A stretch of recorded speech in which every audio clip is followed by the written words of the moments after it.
की कसम, खाओ माँ की कसम। तुम अरे ये तो बचकानी बात हो गई ना। और क्यों क्यों बच्चे वाली क्या बात है? खाओ माँ की कसम। बच्चे खाते हैं माँ की कसम। मैं माँ की कसम खाकर कहता हूँ कि मैं बीजेपी को कभी वोट ना दी और ना कभी दूंगा। कंगना अभी अपनी मूवी के चलते अभी विवाद में थी, अब वो कह रही है कृष्ण जी की कृपा है और वो चुनाव लड़ेंगी तो जीत जाएंगी। देखिए, चुनाव लड़ना सबका अधिकार है, कोई भी लड़ सकता है, लेकिन जीतना और हारना ये जनता के हाथ में है।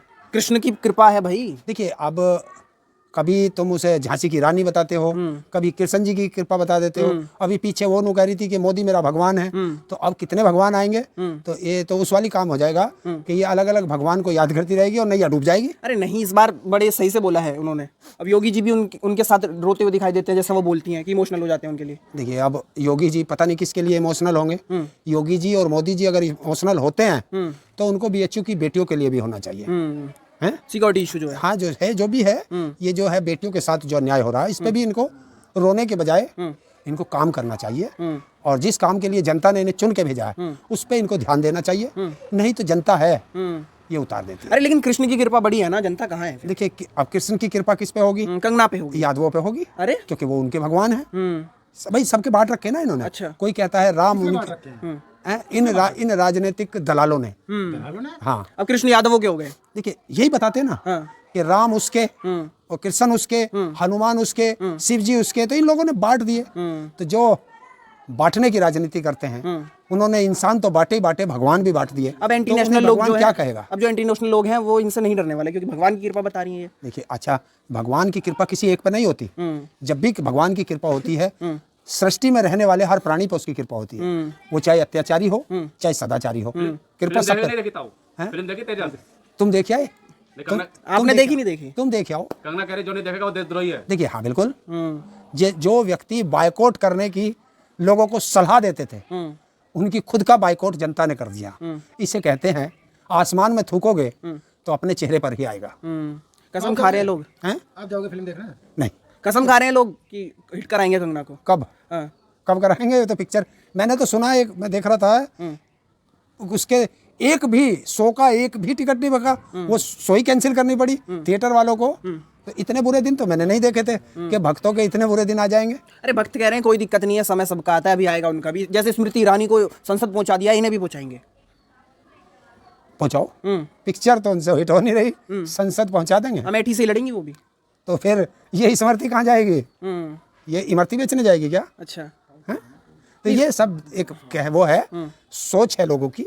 सोचने दो, सबको सोचने का अधिकार है, सबको चुनाव लड़ने का अधिकार है और सबको संसद जाने का अधिकार है। लेकिन जनता किसको संसद भेजेगी और किसको सड़कों पे रखेगी ये जनता बताती है। भी करेंगे, कंगना करेंगे, योगी जैसे बात हुई, जो उनके पीछे पड़े फिल्म आप जैसे लोग उस पर कार्रवाई होगी। आप ही लोग हो, चाल चलो उनकी फिल्म करने में। पैसे दो, सबको पैसे बांट दो, सब देखे आएंगे। जब तुम पैसे दे देकर अपनी रैलियों में लोगों को बुलाते हो तो पैसे दे देकर उनको थिएटर में भेज दो। साजिश क्यों रच रहे हैं? कंगना के पीछे क्यों पड़ गए हाथ धो के आप लोग? कौन पड़ा हाथ धो के? हमने तो उसकी शिकल भी नहीं देखी। तो इंटरनेशनल आप ही तो है, परजीवी और ये सारी नहीं, हम हमारे तो सब चीजें हमारे ऊपर तो बहुत टैग हैं। तुम हमारी चिंता मत करो, चिंता उनकी करो जिनकी 8-8, 10-10 फिल्म फ्लॉप हो रही हो। ये तो समय है, आता जाता रहता है। अभी उनका डाउनफॉल चल रहा है। तो डाउनफॉल चल रहा है, चलने दो, मैं क्या कर सकता हूँ? अरे नहीं तो, लेकिन साजिश क्यों रच रहे हो आप लोग? काहे की साजिश रची थी हमने? प्लान बना के मूवी नहीं देखते हैं। अरे पैसे लगते हैं मूवी देखने, फ्री में दिखा रहे हो। अरे अच्छी मूवी बनाती हैं तो वो। पैसे दो, योगी जी तक देख के आए हैं। तो योगी जी से कह दो, हमें फ्री कर देगा और पैसे दे देगा घर से। अब सबको मुफ्त की रेवड़ी की विपक्ष ने आदत लगा दिया, मुफ्त की रेवड़ी चाहिए। अच्छी मूवी बनाई है, समर्थन करें। झांसी की रानी है, देश की रानी है वो। किसने लगाई मुफ्त की रेवड़ी की? किसने लगाई? विपक्षियों ने। कौन कह रहा? पूरी दिल्ली मुफ्त पे है। अरे मोदी ने तो कही है, 2014 में मोदी ने ही तो कही थी कि काला धन लाऊंगा सबके खाते में मुफ्त में 15-20 लाख रुपए तो ऐसे चले जाएंगे। ये मुफ्त की रेवड़ी सबसे पहले बांटने का किसने काम किया? अभी आया नहीं है ना, काला धन आया नहीं है ना। तो बताया तो जनता को, जनता वही तो देख रही है। आएगा अभी। जनता रोज 50 साल और समय दीजिए। हाँ, बोला है ना उन्होंने, 50 साल और दिया तो देश में उद्धार हो जाएगा, पूरा समीकरण बढ़िया हो जाएगा। मोदी से पूछ कि वो बनिए वाली कहावत इस देश को ना बताए कि एक बनिए के यहाँ 11 महीने का अनाज था, तो उसने एक से पूछी कैसे करेंगे, 11 महीने का अनाज है, साल में महीने 12 होते हैं। बोले यार मैं तुम्हें तरकीब बताता हूँ, तुम पहले महीने भूखे रहो, फिर 11 महीने आराम से खाना। और वो पहले महीने में भूखे मर गए, सारा परिवार मर गया, सब सामान रखा रह गया। तो आज तो लोगों के पास नौकरी नहीं, आज लोगों के पास रोजगार नहीं, आज लोगों के पास खाने को अनाज नहीं है। और तुम सन 47 के सपने दिखा रहे हो, तो जब तक जिंदा कौन बचेगा? ना कहने वाला बचेगा, ना सामने वाला बचेगा। कंगना पसंद नहीं है क्या आपको? नहीं, मुझे पसंद करके कोई शादी थोड़ा ही करनी जो मैं पसंद करने जाऊंगा। अरे सबको इतनी पसंद है, आपको तो जिसको पसंद है वो पसंद करे। पसंद क्यों नहीं है आपको? मुझे क्यों पसंद करना है? काहे के लिए पसंद करूं मैं? क्या करना है मुझे उससे? देश की बेटी है, मुद्दों पे बात करती है। हाँ बिल्कुल करती है। और सच बोलती है कि 14 के बाद आजाद हुआ है। आप लोग तो पता नहीं कब। तो जो 14 के बाद आजाद हुआ वो देखेंगे। मुझे क्या करना? मैं तो सन 47 में आजाद हुआ मेरा देश। मैं सन 47 वालों के साथ हूँ। 14 वाले भी देख लें तो ये पता चल गया ना। ये तुम्हें पता चल गया होगा इस पिक्चर से कि 14 की बाद आजाद होने वाले इस पिक्चर को देख रहे हैं और सन 47 में आजाद होने वाले वो पिक्चर नहीं देख रहे हैं। अच्छा, इतना मोदी जी ने नाम बनाया, वो खुद कहती हैं कि 14 के बाद ही असली देश को पहचान मिली है जब से मोदी जी आए हैं। आप उस बात को नकारते क्यों? तो मोदी से कहलवाओ हाँ। कि वो गुलामी में पढ़ा है, जो वो बता रहा मैं पढ़ा हूँ और गुलामी में मैं जिया हूँ और गुलामी में मैं गुजरात का मुख्यमंत्री बनाऊं। तो गुलामी में गुजरात का मुख्यमंत्री कैसे बन गया हमें बता दो। सवाल तो ये भी।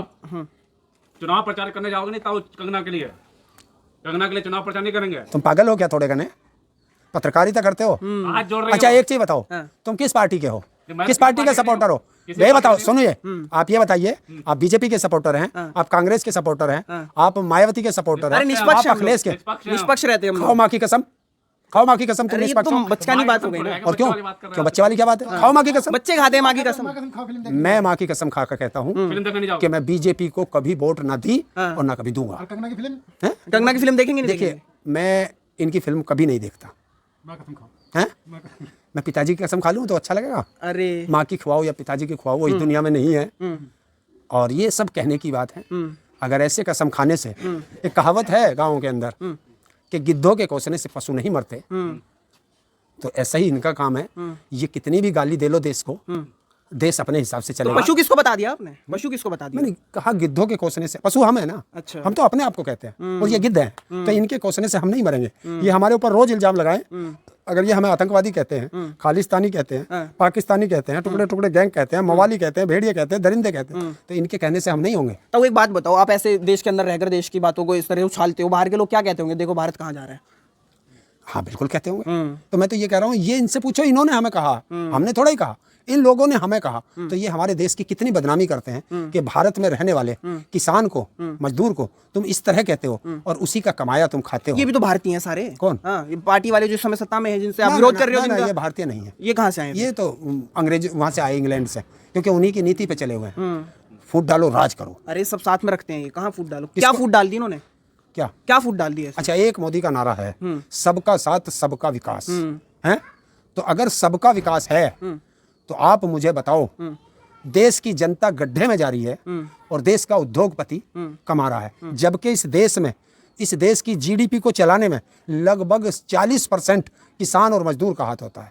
और किसान और मजदूर को क्या मिला? किसान फॉर्च्यूनर में घूम रहे हैं। कौन सा किसान है? 2-4 किसान घूम रहे होंगे, बाकी किसानों की बात करो, सब किसान का कंट्रीब्यूशन होता है। और वो अगर यही तो है, अगर एक किसान का बेटा फॉर्च्यूनर में घूमता है, ठीक, तो दर्द होता है।